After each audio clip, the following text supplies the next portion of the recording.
नमस्कार दोस्तों, मैं हूं अमित कुमार और आप देख रहे हैं मेरे प्यारे इस यूट्यूब चैनल हिंदी ज्ञान को। तो यार, इस चैनल में नए हो तो चैनल को सब्सक्राइब जरूर करें। आज की इस वीडियो में हम क्लास 10 के मॉडल सेट 1 एसएसटी का मॉडल सेट 1 का सॉल्यूशन लेके आए हैं ऑब्जेक्टिव क्वेश्चन का। यानी कि यहाँ 40 क्वेश्चन का आंसर हम आप लोग के साथ शेयर करेंगे, यानी बताएंगे। तो जो पहला क्वेश्चन आप लोग के पास है वो है, जब फ्रांस सीखता है तो बाकी यूरोप को सर्दी जुकाम हो जाती है, किसने कहा था? तो पहला ऑप्शन है मैटरनिक, दूसरा ऑप्शन है नेपोलियन, तीसरा ऑप्शन है बिस्मार्क, चौथा ऑप्शन है विलियम प्रथम। तो ये मैटरनिक का टिप्पणी था। ऑप्शन नंबर ये जो आपका बिल्कुल सही आंसर है। अगला क्वेश्चन आप लोग के सामने है, 1804 की नागरिक संहिता को आमतौर पर जाना जाता है, जिसको नेपोलियन का कोड कहा जाता है या फिर नेपोलियन का संहिता। तो ऑप्शन नंबर बी जो आपका बिल्कुल सही आंसर है। इस प्रकार से अब हम क्वेश्चन नंबर 3 की ओर चलते हैं। क्वेश्चन नंबर 3 है, बाबा रामचंद्र कौन थे? तो बता दें, गिरमिटिया मजदूर थे, ठीक ना, गिरमिटिया मजदूर जो अवध में किसानों का सभा कराए थे। अगला क्वेश्चन है, गांधी इरविन समझौता कब हुआ था?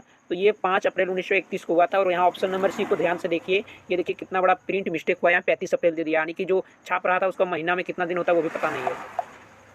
अगला क्वेश्चन है, बंकिम चंद्र चट्टोपाध्याय द्वारा रचित वंदे मातरम गीत किस उपन्यास से लिया गया है? तो ये आनंद मठ से लिया गया था, ठीक ना, आनंद मठ से लिया गया था। अगला क्वेश्चन है, ब्रिटेन लिखा, ब्रिटेन ब्रिटेन वुड्स सम्मेलन कब हुआ? तो ये 1944 में हुआ, ठीक ना। अगला क्वेश्चन है, किस उद्योग में 1 मिनट इसको जूम कर लेता हूँ, किस उद्योग में स्पिनिंग जेनी मशीन का इस्तेमाल शुरू हुआ? तो ये सूती कपड़ा में, ठीक ना, सूती कपड़ा उद्योग में। अगला क्वेश्चन है, किस समाचार पत्र ने वर्नक्यूलर प्रेस एकता से बचने के लिए रातों रात अपनी भाषा बदल दी? तो ये अमृता बाजार पत्रिका ने की थी। ऑप्शन नंबर सी जो बिल्कुल सही आंसर है, यही समाचार पत्र रातों रात अपनी भाषा बदल दी थी। होसे मेला का आयोजन कहाँ हुआ था? तो ये त्रिनाद में हुआ, त्रिनाद में, ठीक ना, त्रिदाद में, Trinidad, Trinidad, option number C. अगला क्वेश्चन है, भारत में कैनाल कॉलोनी किस प्रांत में बनाई गई थी? पंजाब में, ठीक ना। श्रीलंका स्वतंत्र राष्ट्र बना तो ये 1948 में बना। ऑप्शन नंबर सी इसका बिल्कुल सही आंसर है। अगला क्वेश्चन है, यूरोपीय संघ का मुख्यालय स्थित है? तो ये ब्रुसेल्स में। ऑप्शन नंबर ये बिल्कुल सही आंसर है। अगला क्वेश्चन है, संयुक्त राज्य अमेरिका में किस प्रकार की शासन प्रणाली है? तो ये अध्यात्मक है, ठीक ना, ऑप्शन नंबर बी।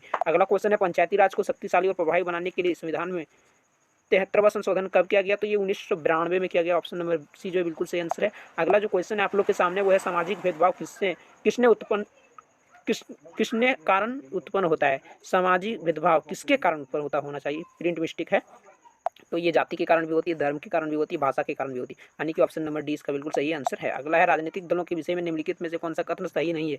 तो राजनीतिक दल चुनाव में भाग लेते हैं, ये तो एकदम सही है। राजनीतिक दल जनमत निर्माण में महत्वपूर्ण भूमिका निभाते हैं, एकदम सही है। राजनीतिक दल सरकार के नीतियों एवं कार्यक्रम को जनता के समक्ष रखते हैं, ये तो एकदम करते हैं, ये भी सही है। लेकिन राजनीतिक दल केवल अपने सदस्यों के हितों का ख्याल रखते नहीं, ये गलत है, सबका ख्याल रखते हैं। ऑप्शन नंबर डी जो आपका बिल्कुल सही आंसर है।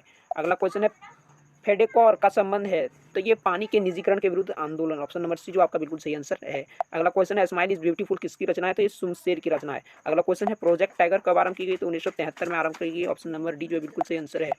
अगला क्वेश्चन है, निम्न में से कौन जल दुर्लभता के कारण है? तो आसमान वर्षा वितरण, और दूसरा ऑप्शन है तीव्र औद्योगिकरण, तीसरा ऑप्शन है अधिक जनसंख्या, चौथा ऑप्शन है उपयुक्त सभी। तो ऑप्शन नंबर डी जो है बिल्कुल सही आंसर है। अगला क्वेश्चन है, निम्न में से कौन सी एक पेय फसल है? तो चावल पेय फसल नहीं है, इसको खाते हैं। गन्ना भी पेय फसल नहीं है, लेकिन चाय क्या है? पेय फसल, इसको पीते हैं। तो ऑप्शन नंबर सी जो बिल्कुल सही आंसर है। अगला क्वेश्चन है, सबसे कठोरतम पदार्थ कौन सा है? तो ये हीरा है, सब लोग जानता है, हीरा सबसे कठोरतम पदार्थ है। जमशेदपुर में स्थित निजी क्षेत्र का लौह इस्पात उद्योग का क्या नाम है? तो ये टिस्को है, ठीक ना, ऑप्शन नंबर ये जो बिल्कुल सही आंसर है। अगला क्वेश्चन है, भारतीय रेल परिवहन को कितने क्षेत्रों में बांटा गया है? Question number 24, option number D जो है आप लोग का बिल्कुल सही आंसर है, 16, 16 भाग में बांटा गया है। अगला क्वेश्चन है कि भारत के चारों महानगरों को जोड़ने वाले सड़क को क्या कहते हैं? तो स्वर्णिम चतुर्भुज कहते हैं, ठीक है, ऑप्शन नंबर सी। अगला क्वेश्चन है, कपास के फसल को कितने पाला रहित दिनों की आवश्यकता होती है? तो 210 दिनों की, ऑप्शन नंबर सी। अगला क्वेश्चन है, लोगों के लिए विकास का अर्थ किस प्रकार होते हैं? तो ये भिन्न भिन्न होते हैं, ऑप्शन नंबर बी। अगला क्वेश्चन है, किसी देश की कुल आय को उसकी जनसंख्या से भाग देने पर हमें प्राप्त होता है? तो प्रति व्यक्ति आय भी प्राप्त होता है और औसत आय भी प्राप्त होता है। तो ऑप्शन नंबर ए और बी दोनों सही, यानी कि ऑप्शन नंबर सी सही है। अगला क्वेश्चन है, कृषि डेयरी खेती निम्नलिखित में से किस क्षेत्र से संबंधित है? तो ये प्राथमिक क्षेत्र से संबंधित है।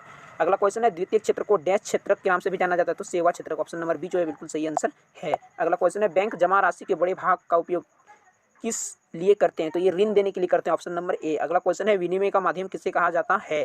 तो विनिमय का माध्यम जो है वो मुद्रा को कहा जाता है, ऑप्शन नंबर सी। अगला क्वेश्चन है, विश्व व्यापार संगठन की स्थापना कब हुई थी? क्वेश्चन नंबर 33 का जो बिल्कुल सही आंसर है वो यहाँ नहीं दिया गया है। विश्व व्यापार संगठन मुख्यालय कहाँ है? पहला ऑप्शन है नई दिल्ली, दूसरा ऑप्शन है न्यूयॉर्क, तीसरा ऑप्शन है जेनेवा, चौथा ऑप्शन है बर्लिन। तो ऑप्शन नंबर सी जिनेवा जो है बिल्कुल सही आंसर है। अगला क्वेश्चन है उपभोक्ता आंदोलन का उदय कब हुआ?